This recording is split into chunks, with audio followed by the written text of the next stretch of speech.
Yang gisikutan mo na, thou therefore endure hardness as a good soldier of Jesus Christ. So, dili lang ka ng sundalo sa kalibutan. Pero kung atong sabton, ang soldier ba, kung dire sa kalibutan, kung inguntang sundalo, na yun na sila ipanumpaan. Then, mga sundalo, especially sa unang panahon, grabe na sila ka devoted sa ilahang buwan, sa ilahang katungdanan. Yani, kung imuha yung sabton, ang sundalo ba, kung mo sakto na kinabuhi ni Uriah, isa siya ka faithful na soldier o siguro labaw pa sa good soldier sa panahon niya. Pero kung imo sakton gihatagan na gyud siya kuman sa hari. Mrs. Mao na to ang ilang pinakalabaw na commander nga pwede ka mo ulit sa inyo ha. Pero ang debosyon na ingon nga sundalo ba, ang iyang commitment sa iyang service, dili man daw pwede o dili maayo nga siya nag-enjoy while iyang mga kaubanan gagira. So, ni-duty yun gyapon siya. Kumbaga, ingana. Ang ato makita diri kanang ingon nga good soldier sa Ginoo, nga alagad mo ito sa Ginoo, nga sundalo man taniya, mamumuhat man taniya. So, nata siyang service, dapat mahimutang good soldier. Kanang devoted ta sa kung unsa nga ato ang trabaho. Ang soldier, dili man na kay manggira na sila tanan. Kaya namay ka ng mga medic na, what I mean, lahi-lahi ta ninyong trabaho ba? Pero, ang pinakanindot nga devoted ka sa imong trabaho, loyal ka sa imong trabaho. Matinud-anon ka nga mohimo sa imong trabaho. Kung unsa man, kung naka sa medical mission or naka sa medical, kaya ang sundalo kay naman gani engineering na sila ang maghimog mga kalsada sa mga bukid nga dili na masulod og mga kontraktor tungod kay rabig mga kwan nga sa pikas na side. Kay like ang uban mo dili masulod kay ginasunog ang ilahang mga kwan kung dili sila mahatag ginasunog. So naay mga sundalo na namin na istorya katong pani Brother Alvin yang classmate sa una na sundalo siya. So naa siya anak sa engineering. So ilahang trabaho sila mo mag-construct murag mga labor, maghimo kalsada, mga ingana. Pero sundalo sila. Pero what I mean ba na dili pasabot na kung sundalo giraratanan. Lahi-lahi tag trabaho, pero ang pinaka-importante diri nga giingon nga kanang mahimo ang tanan ng good soldier, ino siya diri nga no man that warrant entangled himself with the affairs of this life. So kung makigira na ka, dili gyud pwede nga wala imong focus dira Kasi mahitabo nga na nakasagira niya ang imong una-una lahi. So may posibilidad na mamatay jud ka diha nagira.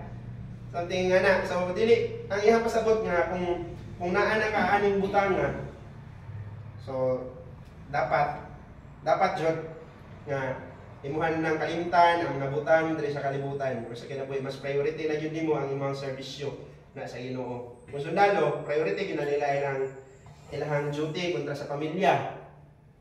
Or unsa pa na ng mga butang diya. Kaya bisan pag naka-off duty na sila, kung tawagan sila, wala yun. Biyaan yun na kung sa ilang itrabaho niya. Importante man na or dili. Kaya ang duty nila more than pa na sa emergency. Kaya kung mulikramo ka, like sa unang panahon, o kung mulikramo ka sa kuman, sa hari, o sa labaw, so makonsider na yun na siya nga crime. Makonsider na yun na siya nga rebellion. So mo to nga bisan si Joab supak sa iyang nabubuton nga patyon si Uriah without kanang valid reason or proof kung unsa gyud ang iyang sala ba. Pero count naman na siya as rebellion kung dili nimo tumanon ang sugo. So wala mahimo. O ipatay din si Uriah. Pinaagi gira samtang ingana ba. So ingana ang devotion sa usa ka sundalo may tungod sa iyang service. Pero sa Kristohanon karon dili na ingana. So naitanggol na sa affairs of this life. Pero sa ato challenge ta ni Apostle Paul nga be a good soldiers of Jesus Christ. Siya daw nga nakigira, dapat yun daw dili siya entangled himself with the affairs of this life. Kaya that he may please him who had chosen him to be a soldier. Aron malipay nimo, mahimaya nimo ang somebody, ang Diyos na nagpili sa imuha nga mahimong ang alagad. So dili gyud malipay ang Ginoo dai kung dili ta focus sa ato ang pagpangalagad sa iya nang diverted ang imuhang buwan ba wala mo sayop nga mga nabuhita kay naamon ta diri sa kalibutan. Pero nindot kayo nga kung asa ang imuhang, kung asa ka na-assign, nindot kayo nga magpadayon ta nga mohimo ang mga butang nga hangtod sa pagpalig sa Ginoo. Kung imo sabton ang mga sundalo, focus gyud na sila sa ilahang trabaho. So kung makauli, kana na. Pero bisan pag, di ba, ingana medyo ng realidad sa ilaha. Bisan pag bakasyon na sila, kung tawagan, wala jud na sila mahimo. So kita, usay magod kay marang opsyon na lang ang pagpangalagad na kung ganahan ta din, mangalagad ta sa ino, mamuhat ta. No, marag wala na yun na ito gihimo ba nga kinabuhi mo yun na siya. Namusubot niya sa dili, dapat yun ka nga mahimo anak, kay mo na yun na ang dapat ni mo himuon. Something nga na siya ang pagpangalagad sa Ginoo. Kaya nga naman, kanang sundalo, dili mo yun na, or kung sa'yo is, kung magsundalo ka, count yun ka as kanang property sa US government. So, murag kanang ilahan na yun ka ba? Sa Ginoo pod, more than pa na, ingon yun siya, nagipalit niya, pinagi sa iyang dugo. So, iyahan na yun ta. That means na wala na jud kay katungod kung tana kay dili ikaw tag-iya. So kung unsa man ang ipahimo niya, wala jud tay mahimo gawa sa paghimo. Kay mao man jud na ang atong responsibilidad. Pero ang nakanindot sa Ginoo, gitagaan kaniya free will. Pwede jud gyapon ka makabuot. Pero mao lagi, sa tanan nimong himuon, na gyud ay linugdangan tanan. So kung gusto tag nindot nga unahan, o kung gusto ta mahimong victorious na soldier, dapat yun magtarong ka sa Ginoo. Ay dili man tanan sundalo na himong nagpadaogon, dili man tanan mga sundalo nga nahimong nindot yun ang ilahang record. Kaya naman kay uban ka na ni Awal ba? Absent without leave. Oh. So wala sila nagpabalo, wala lang sila. So dili pasabot na kung sundalo na ta, nang okay na yun na, kay hapsay yun na until the end. Kaya dili man tanan nag-start, ang good start, dili na pasabot nga equal na sa imong end. Kaya dili tanan nga nag-start og nindot na mo end og nindot. So dili pasabot nga kung nagtarong ta karon, so ingana na yun na tanan. Muna nga ingon yun sa Apostol Paul nga dapat ma-enjoy yun ta, mo padayon, mo lahutay. Kay ang ginabuhi dili ba gyud ingani ra na kung paminaw nimo okay ra ka karon, nabay gyud panahon nga lisod. Nay panahon nga makaana jud ka nga layo namday ko sa Ginoo bisag nakakasimbahan. Kaya na kay mga butang ba nga dili na mahimo tungod sa nawala na ka sa focus, so dapat padayon na yung gyapon ta magpamuhat. Kay ang ginabuhi dili gyud sayon. Pero nindot kayo nga nakapangalagad ta sa Ginoo antud siya pagbalik. Dito asa kato among naatuan. Pa sa ilahang kanang murag sa manay tawag nila na. Nakabutang dito nga ang ilahang ba, protecting the people, securing the land. Muna ilahang murag muto, something dito nakampo. Protecting the people, securing the land. Which is, kung i-apply po natin sa kinabuhing Kristohanon bitaw, murag kita gyud pud ang nagfulfill ana. Protecting the people, wala gyud baya ilaglag sa Ginoong kalibutan tungod sa mga tao nga iyang mga pinili. Like for example, sa panahon ni Lot, sa dihang naa pa sila, ga-protect gyud sila sa people, na secure ang land tungod sa ilaha. So ingana pud ang good soldier. Saan man mo paprotekta sa mga tao, pinagi sa pagsulti sila, may tungkol sa kaluwasan. Mabot ang panahon nga, kuhaon na ito sa Ginoo. So, dilit na yun nila ito masecure ng land. Naglago na rin sa Ginoo. So, nindot kayo nga makapabilin ta. Then, ingon ang ikaduha, diri ang gihimong example na Apostle Paul. Yun siya diri and if a man also strive for mastery, so kung ang tao daw katimuha sa pagmaster sa usa ka butang, pero ingon siya nga, yet is he not crowned except he strive lawfully. So sa athletes, bisan pag grabe ka marunong, pero kung di ka ma-abide sa law, so mahawag gihapon na ma-disqualified. Bisan pag ikaw ni champion ba, nya wala man na siya nito man sa rules, so disqualified gihapon. And sometimes yung anak, dagko na kayo mga pangalan ba, pero naguba. Yan naman, wala sila ni abide sa rules. Dili lang kay mga ordinary na Christian, bisan mga pastors, daghan na kayo sa itong palibot. Nga naguba nila ang pangalan, naguba ang simbahan. Nga kaya wala sila napabilin sa rule. Or sa rules. Pero ang usa sa pinaka-kuan bitaw kung mahisgot ang athletes, ang pinaka-highlighted sa ilang kinabuhi is ang kana yung self-discipline. Mojud na ang ato makita sa athletes. Nga naman, daghan kayo ka gusto Pero dili jud na nimo dapat himuon for the sake sa imong pagkakita ba. Like una gyud ana kanang kaon, sure gyud ko na dili ko na sila magpataka og kaon or mukaon sa kung naa sa tama ng ilang gusto. Sabi na para ng mga runner o ga-budget yun na sila sa van, kaya kung mukaon ka, mudakong ka, bukat ng kayo lawas. Or ang mga boxer na ma-overweight ang uban. So dili madayon ang ilang dula. Something nga na self-discipline, kinahanglan jud kay na nato karon ng disiplina ba. Kay dili jud tanan gusto nimo haom na sa gusto pud sa Ginoo. Kaya kasagaran yun nato gusto, supak yun ang sa kabubuton sa Ginoo.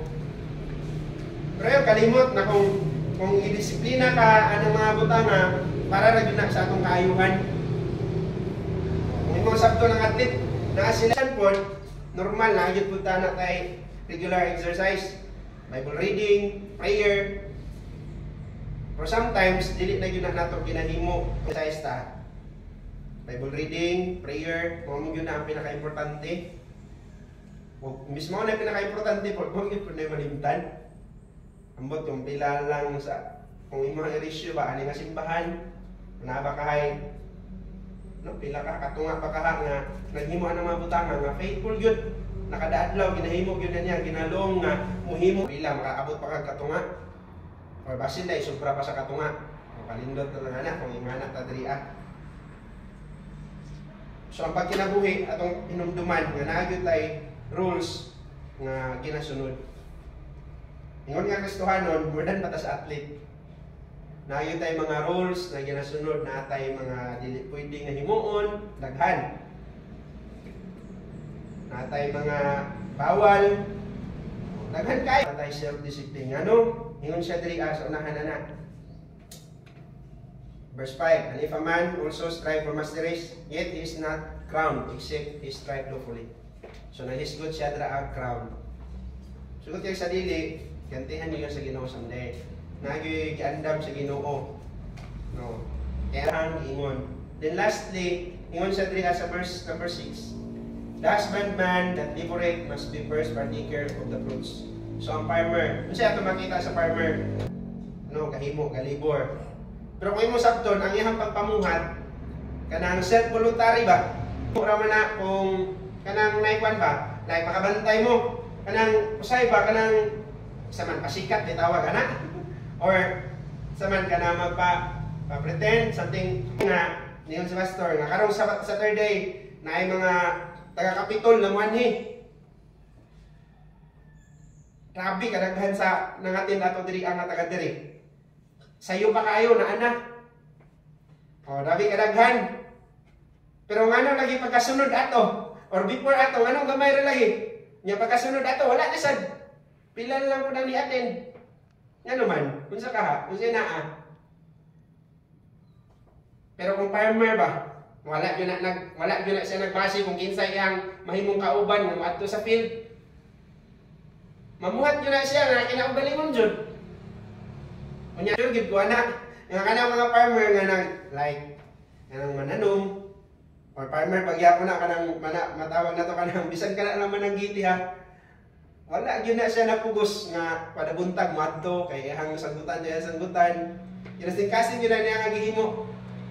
Tanong, kanang nagbasak, nagmaisan, naggulayan. Kinasing-kasing na nila nga ginahimo. Without any expectation nga ang gitanong makaani bigud sila kay dili man tanan makaharvest jud ka kay mapilyor man pud na mo gihigayon nga mapilyor. Pero gahimo na sila faithfully, heartily, no voluntarily. Nya eagerly kanang madasigon nga naghimo gyud. Buntag pa sayo, adto na, nya muli hapon. Nya excited na be partaker of the fruits. Musugot kayo sa dili, kung namuhat tayo ka ngayngana, nga kinaugalingon, voluntarily, wala ka napugos, nga kinasing-kasing, nga nagmadasigon ka, muani yun ka. Makatilaw yun ka sa bunga, ana. Kung sulwining, una nga bunga, ana, kalipay mo dyan. Mo dyan na imang una nga maani. Musugot man, ang mudawat mo na or dili, sa dihang nahuman kang sulti, malipay yun ka. Gilalis mo ka or dili, siguro kung wala pa po na-practice sa uban or kanang nami usay nga kung nalisod ka, lisod ka malipay liguman. Pero kung imuha na gyud nang nakatunan or imuha na gyud nakatunan nga kanang ang taman ra gyud nimo ba isang pagsulti ra gyud. Kay bago jud ka kung asa ka tahimo ka ba sa imong part. Lingaw ba kayo nang mananong ka? Makakita pa lang ka sa bulak, lipay na kay ka. Ay namulak na gyud. Yan dumdum ko sa una dito sa bukid nananumig saging. O pag maksyon pa kayo nagburot ko paligawas ang puso, ma-excite na ka ba kani? Mga gyud ni, mamusok na gyud ayon ni pila ka mga adlaw. Harvest na. Nagtan-aw pa lang ka nga nanay bunga nga someday maani ko gyud ni. Ingana ang gikuha na to baga, gipa sa nagipamuy-buy. Something ingana kung sa ato apang nga term ang gamiton, mura ka gipamuy-buy. Nga sige ra magkakaon pero wala man kay gihimo. Something ingana, pero ang farmer dili siya ingana.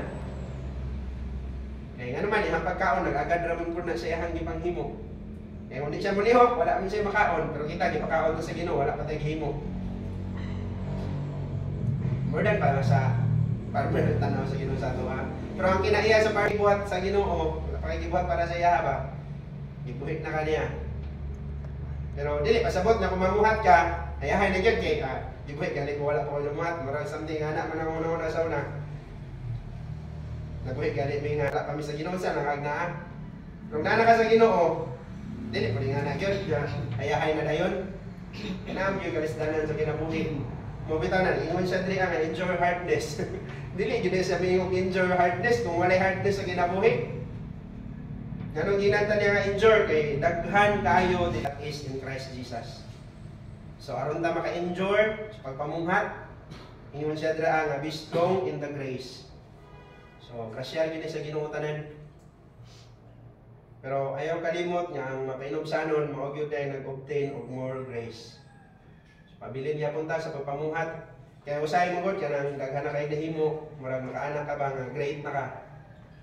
Murag taas na kay mga panlantaw sa imong kaugalingon, wala ka kabantay nga nagpataas na napataas na dai ka. So, mao dayon na mo nagbuburang. Ano naman? Wala naman ang grasya sa Ginoo. Ingon gyud ang Peter na He give it more grace to the humble. So, ang ginatagaan yung dugang grasya ba? Or daghan pa nga grasya at yung nagmapainom-sanon. Mao maguna kasagaran mo hitabo. May nila na-conquer ang great city nga Jericho. Kung sa'yo mong makita diha sa unahan, ingon sila. Dili natin alita magpadala o daghan nga mga sundalo. Kaya gamay, ram na sila. Kada ba? Kung wala yung hambog, siguro wala man tingali mo yung hambog, pero kung imo sabton ba? Ngano dahil kung gamay o daghan? Dili dahil kinahanglan kamutanan mo away? Naaway ba? Na wala sila kabalo nga, wala ba sila gihimo? Lakaw-lakaw ra sila. Inga na, may tabo. Kung daghan na kayo tag, nahimo. No, ang athlete sad. Oh. Kanang anak ka ba nga murag wala na may makapildi sa kwade, nakalimot na din ka nga naa kay regular exercise, makalimot na ka sa self-discipline. Unsay nahitabo, mabiyaan ang training. Then mo na din pahinungdan na mapildi. Unsa nang kato sa Samson, grabe strength. Pero nabiyaan man ang self-discipline. Katong dato. Ngayon siya ba nga wala mo kabutaran sa kumban. So magkuhan ko, ako ni mong kago na niya. Ako ni, ako na siya. O, para asa pa. Sometimes, nga na yun. Kung ang mga maabot na yun bitaw na to, si Timothy, kaya namin yun siya ministry good. So, ginan siya na Apostle Paul nga, padayon sa kalisdanan nga. Ayun, kalimot nga, mapabilin yun ta, mapinobsanon. Sa man na ito ang mahimo.